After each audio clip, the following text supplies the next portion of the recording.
talking about the Kirtland Temple. And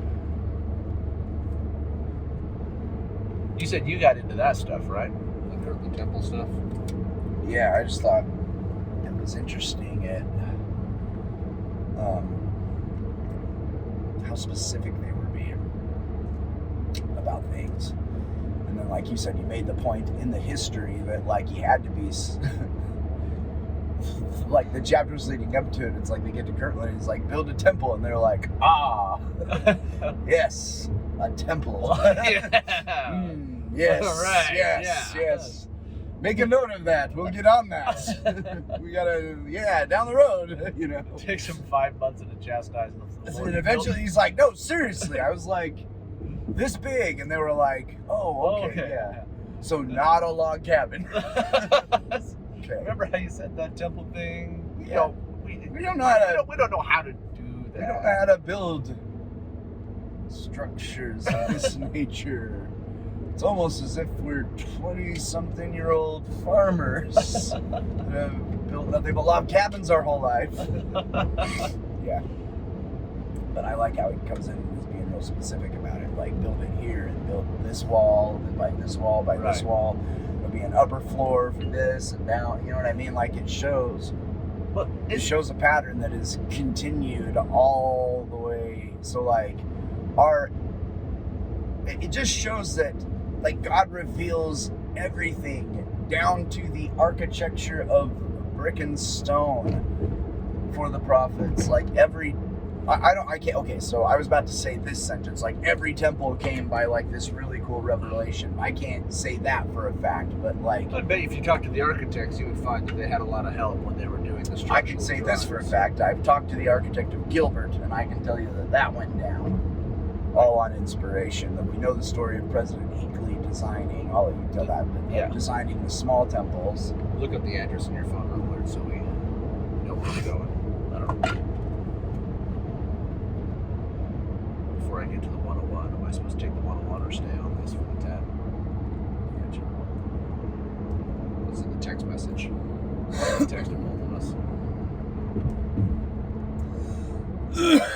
Scouse. Excuse me again.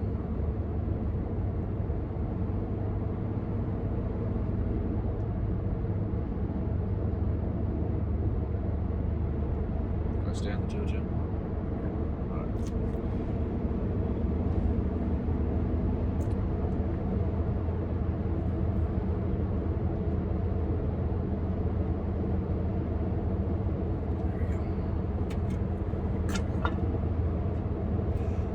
Yeah, no, I like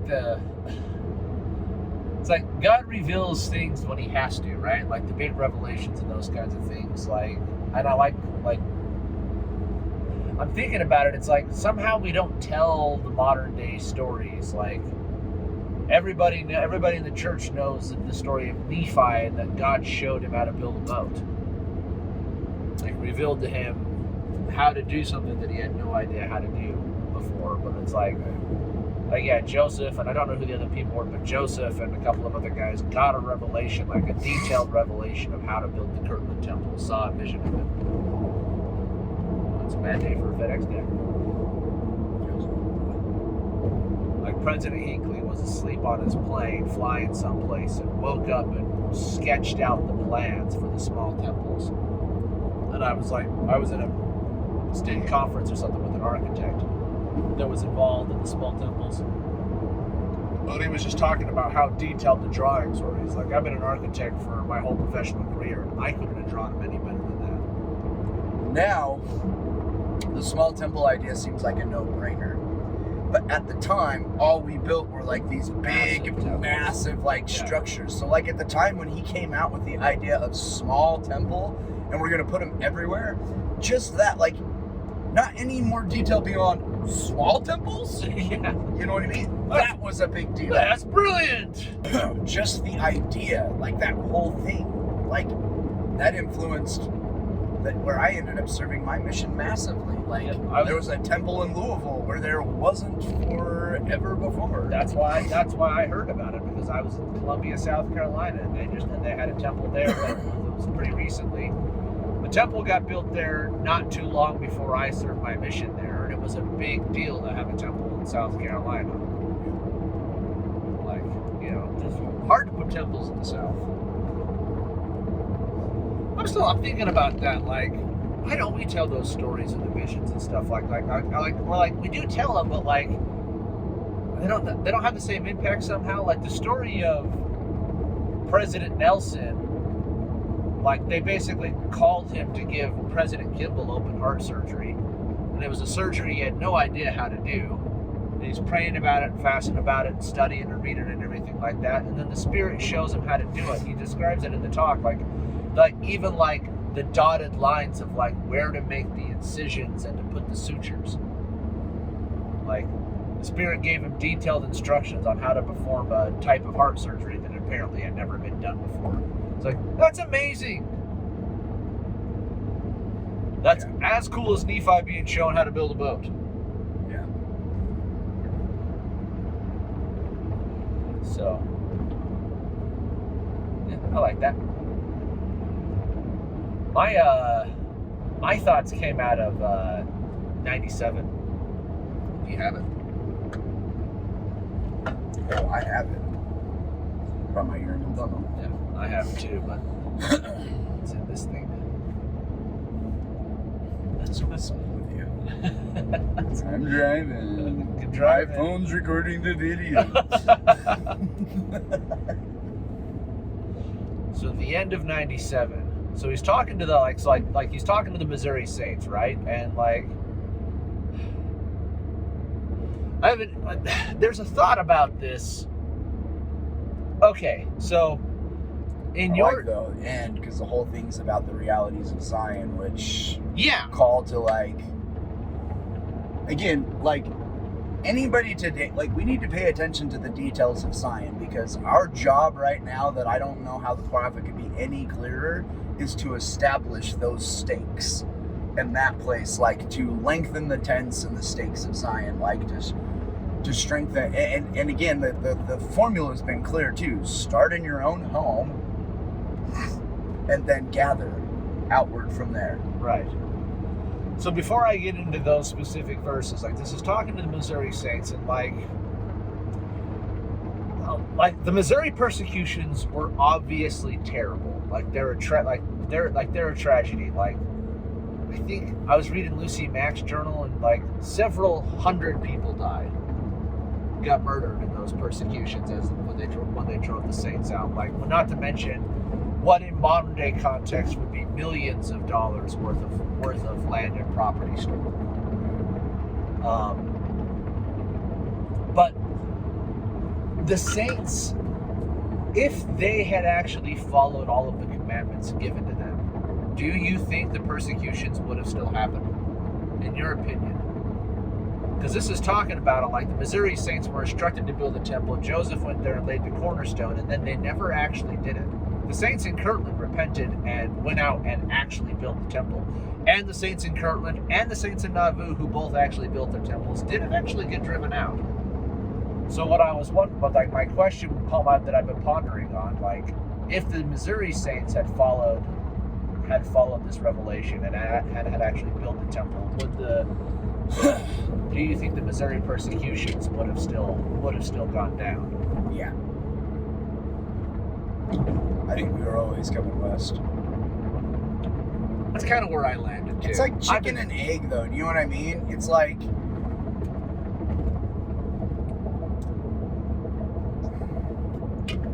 okay. It's like if Eve didn't partake of the apple, would we still be in the garden? Yes, but that wasn't the plan, so obviously. But the answer to that is yes, right? Yeah. But God knew what the plan was, so he picked Adam and Eve, knowing that was going to go what it was that they were going to do, right? So it's like, that's how I think it is. It's like, well, I need my saints in the West. The natural fallen world circumstances of the East, or not even, the East, of the United States, the West is nothing. Yeah. There's nothing west of Missouri. Missouri was the West. Yeah, exactly. Missouri was the West. Missouri was the Wild West. Yeah. Like, that's what people don't realize. Like Kansas City, Missouri, like a lot of these westerns and stuff like that, the frontier land because west of that was nothing. was nothing. So I guess my point is that it's like, this is what I need to happen, and these are the people that'll make it happen. Yeah, I've been pondering on that since reading Lucy Mack's journal. Because, like, for instance, Lucy Mack specifically points out that, like, a lot of the saints were like, well, why didn't the prophet warn us, like, about these? And, like, he did. Like, he told the saints weeks before the persecutions got bad, weeks before Boggs issued the extermination order, to gather in Far West. So anybody that didn't gather in Far West before that, like, their homes got ravaged. Yeah. Like they got like eventually they forced everybody to, the mobs forced everybody to Far West anyway. So everybody wound up in Far West one way or the other. It was just how much did you suffer on your way there? I actually might have a different sided opinion about this. I'm just saying what Lucy said. Like the saint, like a lot of the saints in Far West were complaining, why didn't the prophet warn us? Oh no, yeah, no, I'm not. Again, I'm not going to argue against. He did. Yeah.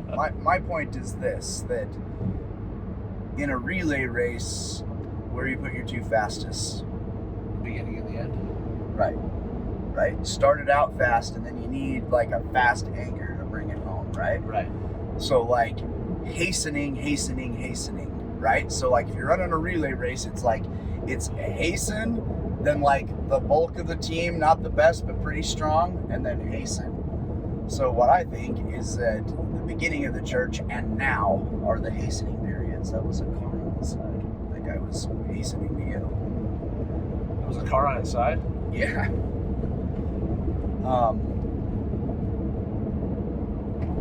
So I think that, like you said, like those saints be like, why didn't you warn us? And then they apostatize and be like, good, because you're not strong enough to establish, like you and I sitting in this car, these are 9th generation LDS butts. Right. Your kids are 10th generation LDS, like a strong chain, right? Right. So it's like at the beginning, it'd be like, you know what? Like the prophet did warn you, and any whiners do not have the strength to go 10 generations. Bye.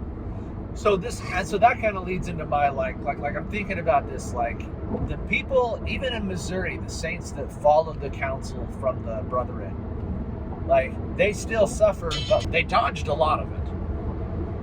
Right, like some of the worst stuff that happened, and what happened to the saints was terrible. Like the ones like they pulled them out of their house and like tied them to trees and whipped them until like Yeah, it's bad. it's bad. So 97, the end of 97, he's talking about like if you establish Zion, like and what that is and what that does. And what I say, like the whole Doctrine and Covenants, you've got to take with the principle of what I say unto one, I say unto all, right? It says that many times. Yeah. So it starts, I don't know what verse it starts on. It starts like the last 5 or 6 verses. What's your point? Well, read it, because he's talking about and so this is important too, because like I was talking to Jamie and like looking at like, The last one, she just says like you'll escape. If she does the commandments, you'll escape the stuff. yeah, like what's happening in the world. Like he's talking about, But if you observe not to do but if she observe not to do whatsoever I have commanded her, I will visit her according to all her works, with sore afflictions and with pestilence and plague and sword and vengeance and fire and fire. Jamie was asking me, like, with everything going on in the world, it's like Listen. Nevertheless, let it be read this once to her ears, that I, the Lord, have accepted her offering, and if she sin no more, none of these things shall come upon her. Yeah, if you go back a few verses, he's talking about the whirlwind, the unavoidable whirlwind that's going to go through the world because of their abominations. Like inescapable. It's going to go through the world and it's going to suck up everybody. And like, so Jamie was like, is this going to be like this? It's like, no, like read these verses. It says, all of the world will look at Zion and her cities and say, this is the city of their God. Like, the God will make Zion great, and he'll make it terrible. And that none of these things will happen to Zion. And Zion, and this is also where it says Zion is the pure in heart. None of these things will happen to Zion if you keep my commandments. And it's like, think about that's that a logically. qualifier. None of these things will happen. Okay, it's talking about, it's not just physical anguish it's talking about. Okay, it's the conditions of the world, and then all of the consequences, like the world, you know what I mean? Like all of the negativity wrapped up in all of those consequences. Okay, so like when something controversial happens in the world, right? Okay, Elder Holland's last talk.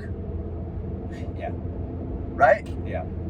That created a firestorm of emotion and turmoil and trouble among a very specific group of uncommitted people. And he's saying, defend the church and keep the commandments. God loves everybody. God loves all of his children. And keep the commandments and defend them. The point is, though, is if you're listening to the prophet, these turmoils are like, oh, one less thing. One less thing. Wait, he came out and said that, okay, there's turmoil right now. Should you get a vaccine and wear a mask? Yeah. You could be like, if you have turmoil over that, I'm sorry, but okay, and this isn't, okay, again, they left it open like, we'll call it the 98%, if you have additional medical reasons and things like that. But for the 98%, it shouldn't be turmoil. It should be like, oh, I was worried about that, but then the prophet released a statement. Well, that's... And so now, for me, it's that's like, exactly hey, I didn't do all the research. I'm listening to both sides, and I'm like, I guess I am worried about it, but I see its value. Turmoil, what do I do? Wondering. And then the prophet comes out, and I'm like, sweet. Yeah. One less thing. Go get the shot. But put that to bed. Done. Don't have to think about it anymore. Turmoil over. That's the advantage of having a modern day prophet. It's the voice of the Lord. Like, oh man, there's a lot of different people screaming a lot of different opinions about this topic. What's true? And then the prophet comes out and you're like, oh, just think about that's things. What's true. Think about things actually, logically. Like, we've been living in hard times. Like, none of us could imagine the conditions of the world being like this even 2 short years ago. Right. In 2018, if I were to describe the conditions in 2021, we'd be all like, nah. So my point is that staying righteous keeps you, like, if you're righteous, you'll be at home having family night while the people in the world are out in the middle of the city where the turmoil happens. Do you know what I mean? Like, and just like, why, like, of course you'll be safe because you're not going to be putting, you know what I mean? Like, COVID is a good example because it's visceral and it's real and it's very immediate, right? Like, so like talking about the abominations and the pestilences, like the whirlwind is going to go through and suck up the wicked that God is going to use to punish, in the last days, the whirlwind is going to go through because of the wickedness of mankind. Like, yes, if you're like our age, your odds of dying to COVID are not very high. But that doesn't change the fact that COVID is a terrible way to die. right. It's a terrible way to die. So, like, we all get together as a church and pray for a miracle. Like, the whole world prays and fast for a miracle. And then they develop a vaccine inside of a year, which is absolutely miraculous. And then so you have it. So you get the vaccine, and like the vaccines has proven completely effective against the Delta and every other variant of COVID. Like, even if you get COVID after you've been vaccinated, it's not like the symptoms are going to be mild. So it's like, that's in a very real, very visceral way, you've been spared a pain and a heartache that has affected millions of people in the world. And if you followed the prophet, you were spared that. If you didn't follow the prophet and you die of COVID, you're going to go up there and Heavenly Father's going to be like, Wait, just be logical. Like, just again, when it comes to these things, like, how is it going to affect you? Okay, like the evil can't break through your layers of righteousness. You know what I mean? Like, if you're not there participating, if you're not like in the mix, like, the world will rage and Zion does her thing. Let me just say, let's say that something happened. Okay, no, not something happens. Let's say that you're a saint living in Texas 2 short months ago when you didn't have power for a month. Right. Remember that? Yeah.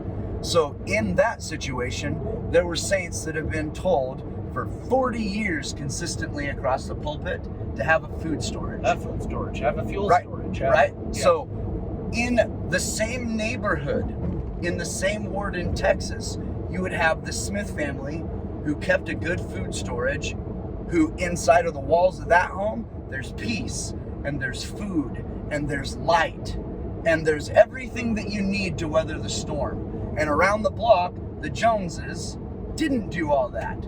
And there's hunger, and there's worry, and there's all the conditions of the world are inside the walls of that home, when 2 streets over, the Smiths are chill. I can tell you personally with Jamie and I, like when COVID hit and like the Frickin' Joneses. the groceries, I always trying to keep up with those guys. Like Jamie had gotten like impressions to start like to start our food storage, like update our food storage, and it's like, oh yeah, I need to do that. Oh yeah, I need to do that. And but it's like one of those things that always got bumped into the back of her head because it's just like not that big of a priority, right? Like, oh yeah, that's right, Spirit, I need to do that. And then COVID hits and the grocery stores get emptied and you can't buy toilet paper and everything like that. And we were never It's funny actually. that it's not a big priority because you're the one that made this point that if you look at 50 years of conference talks, the most consistent thing said over the pulpit is get a food storage. One of, yeah. But I mean, like, Bednar says that the consistency of prophetic counsel on this issue stands stronger than any one individual talk given on the subject. like in 50 years, you'd be hard pressed to find a conference that gets by without mentioning it. But my point is that, yeah, we knew it was important, and Jamie had that impression. And then when she went back and checked her journals after COVID hit, the Spirit was warning her 2 years before. So she ignored that prompting for 2 years.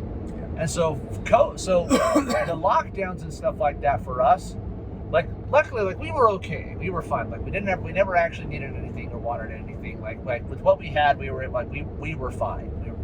But like there was still there. There was a level of stress there because we didn't have everything like you were going to the grocery store, you're shopping all around trying to it was difficult to get everything that we needed, that we wanted to get, and we needed to get, but we were able to. But it wouldn't have been difficult, and there would have been no stress. There would have been like you said, there would have been no stress at all if we'd have followed the prompting we got 2 years earlier. That's it. Because if you're being intellectually honest with yourself, like I had things where I could have been warned about turmoil and then didn't listen. Yeah. And if I'm being honest, when my dogs were killed, one of the reasons, like the Spirit, I believe the Spirit will perform little tests on you. Like, get up and go, check that your door's locked and it's 4 a.m. and you go and it's locked. I believe that God's be like, yeah, but now I know if I tell you to get up at 4 a.m, you go all the way downstairs, you'll do it. Right. Okay? So, anyway, I think that there's... So you're saying your dogs? I have always been a person that I've tried to develop... Okay. I'll never forget the lesson that Dad taught us, okay? Our father is like a rough and tumble guy, and for the family members that know him best, if you were to rate his spirituality on a scale of 1 to 10, I give the man a 10. The irony of the man is that outside of his immediate family, his spiritual rating for others could be all over the place because of how gruff he is on the outside. Right. And they just have no idea, what a tender spiritual giant he is behind that screaming mustache. So, the lesson that my father taught me, not by words, and you were there, I believe. Okay? A woman knocked on the door one time and asked if she could do something around the house or do something around the yard or something for money. And Dad was the only one that was there. And so he answered the door, and like, first of all, he answered the door, which was weird in and of itself, Yeah. right? Got off the couch from watching whatever football or TV he was watching to answer a door. I'm like, well, this is weird. And then he talks to some strange woman, which was also weird. And then he like puts her to work around the yard and stuff. And we're like, all right, you know, and she does that, and he keeps giving her stuff. And then he was like, come on, boys. And while she's still working, we go get the van, and we go get the weenie wagon, and we go to Smart and Final, and we fill it up with food. And then we go pick this woman up, and then we take her to her house and give away a bunch of food. You remember that? Yeah. And that was like a wonderful experience, right? But the lesson came later when Dad told me that what this woman had told her is that in our neighborhood, okay, in the Mesa Central Stake, in the boundaries of that time, the Harris Second Ward, that's the neighborhood that she was fishing in. She needed food for her kids. Like, her cupboards were empty. The She power's needed about to money. be turned off. The power, like, it's a rough situation. And she had been in that neighborhood for like hours trying to find like work and work. money. She wasn't begging. She She wasn't was panhandling. She trying was to find knocking work. on doors asking for like a job to do. And with no success, she saw our street, and the Spirit, what she didn't realize was the Spirit said, go down that street, go to the end, go to that house, and knock on that door. There is a man that will help you. Yeah, she was walking past our house. No, like, yeah, she'd gone down the street. She was walking back, and she'd given up. And she was walking past our house, and the Spirit said, knock on that door. That man will help you. And then Dad did. And then when that woman shared that with Dad, the lesson that Dad taught us was, be a man that the Spirit trusts. He was like, I was so honored that the Lord trusted me. To send one of his children that was hurting me. Yes. And so, again, like, that sat strong with me. So, like, spiritual promptings and spiritual tests and spiritual, you know what I mean? Like, I believe, like, it's exponentially important to listen to those and to always do something about them. And so when my dogs were killed, a part of the anger, because I felt like I've really been trying to develop that tool, like, be a man that the Lord trusts, be a man that like does what the Spirit says. And so a part of my anger was like, Heavenly Father, if you would have told me not to come, you know what I mean? I wouldn't have come. And if you would have told me not to let him out, if you'd have told me to go get him, like, if you would have just said like any whisper or warning about this, and I would have listened and done something. But that wasn't the will. You know? Like, that wasn't what was supposed to happen. Like, that's not what I needed for my development. You know what I mean? Like, the answer even sort of came. It was kind of like, yes, you've developed this skill. This isn't the skill I'm trying to develop in you right now. I don't even know what it is still. That's like a big mystery for me. Didn't Gracie say she didn't feel good about going? Yes, she did. She said she didn't feel about it. And that's actually one of the large reasons we didn't go to Education Week, because Gracie, I asked her to pray about being okay with like missing the school, and she didn't. She said she didn't feel good about it. And I said, honey, your father will respect that. You talk to me openly about that. Like, your father will respect your feelings. That's what I get from that 97. You're talking about that, like, if like Zion, pure in heart, like, you will be spared if you keep my commandments. And that's not like so that dog thing is a good lesson too, because you'll be spared, but God will decide what you're spared from. Because I could have been spared from that, be like, I've developed listening to the Spirit. Why didn't you spare me from this? Because that's not what you needed. Right. I need you to develop another. So, like, the best way to look at it, like, don't be doom and gloom.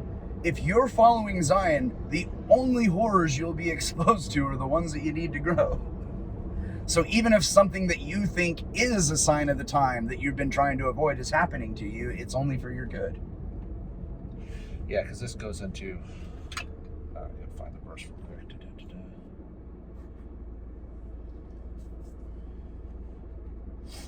It's so funny not having your own sticks.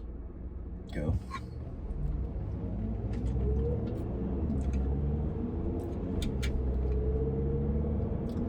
you a paper guy when you study? Yeah. See, this time around, I've got my paper scriptures like really well marked out, so I like that you can digitally mark them and store all your notes across like all your devices. So I want to get those beefed up. Excuse me. What are you looking for? I can't remember if it's 97 or 96 or where it is, but there's a verse that says like if you like to keep the commandments to not be separated from God's love, right?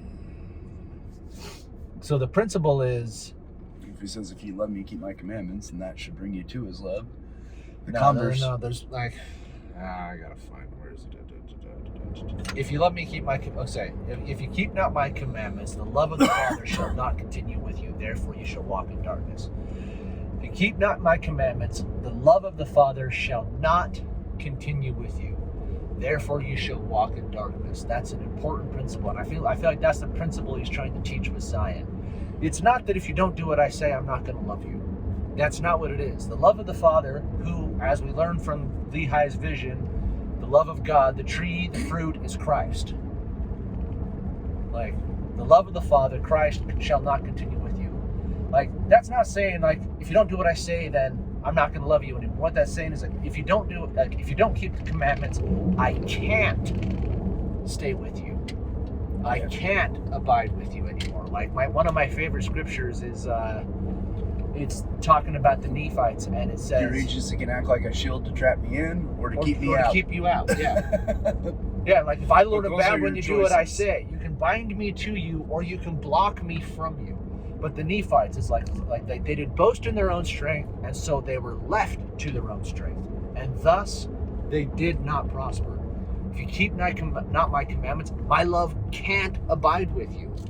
Like, what that's saying is, like, keeping the commandments and following the prophets and following the promptings that the Lord gives you. Like, you and I have both told stories like where, like, oh, if I'd have just done what the Spirit was telling me to do, I would have been spared some of this stress and some of this heartache and some of this thing. Like, I think like if you keep those commandments, if you're Zion, like, then God will tell you the things to do, tell you the paths to walk down, tell you the ways to be prepared, so that you're protected and you're safe in these last days, so that you can be spared a lot of these heartaches and a lot of these trials and a lot of these things that are gonna confront people. Like, and I think that's true and important, but the attitude that we lack today, as the last being in the anchor with the baton, is, but if not.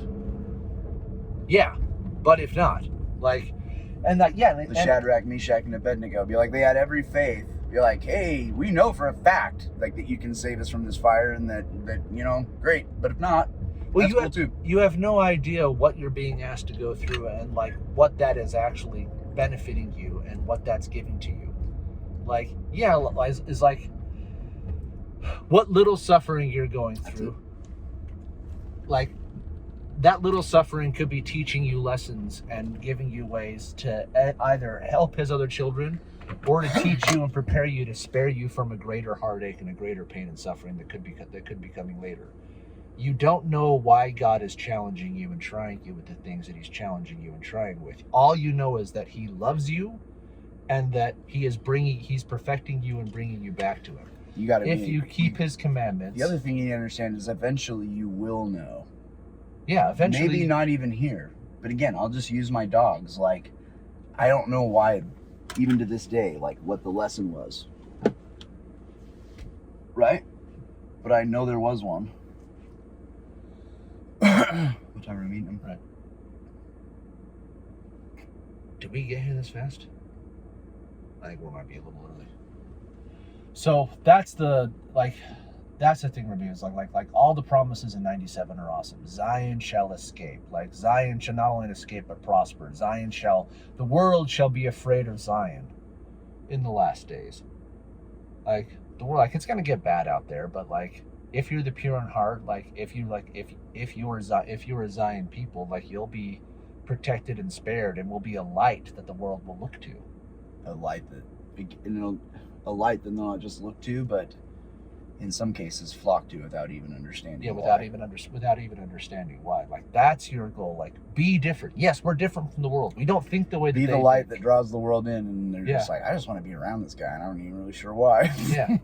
Be different. Be like, and I love what Elder Holland said. Is like, Christ loved everybody unconditionally, but at no point did he say, because I love you, you don't have to keep my commandments. And the reason why is because in order for him to be able to abide with you, It's like, because you have to be keeping his commandments. You block him out. not just that, but in order to be happy, you have to be keeping his commandments. Be like, I want Yeah. you to be happy, so I told you to keep my commandments because that's the way to be Because happy. that's the way to be happy. It's so sad when you just don't believe that. I just it goes back to the idea of the punitive God. It's like God doesn't abandon you and doesn't leave you. You block him out. Yeah. He is always there. He is always knocking. He is always trying to bless you. He is always trying to help you. It's got to be so frustrating for him to have everybody that turns away from you, they abandon you and then accuse you of abandoning them. Yeah. Yeah, that's what perfect love is even why somebody is cursing him, like, he's still standing there helping in any way that he actually can, in any way that the individual's not blocking his help. But if you find yourself separated from God, you've blocked him out. The love of those that keep my commandments, my love cannot abide with them. Like, you've blocked him out. But then you go back, Alma 34, like, as soon as you turn, immediately shall the great plan be brought to pass unto you. The reason why he can bring to pass the atonement and bring the great plan immediately is because he's already standing right there. The second you turn around, he's standing behind you with his arms open. Yeah. Like, so that's how you get the protection. Again, that's the analogy with the door. Be like, he's trying to tell us, like, how hard is it to open a door? Like, I'm literally standing knocking. right here, knocking. I'm standing and I'm knocking. Yeah. Like, that's all I'm asking is to pause Seinfeld, get off the couch, and shoot. Yeah, again, in today's world, I'm thinking of a 90s world. All I'm asking is that you turn Game of Thrones off. Yeah. Get off your couch. Come to the door. Keep the world open it up. Keep the world out. Defend your castle. But that's how you get the protection. Like, no, yeah, we are protected from these last days, but like, it's an if-then statement. If you do this, then you're protected. And it's not because he's trying to punish you or he cares about being obeyed. It's because that's the things that you have to do in order to enable him to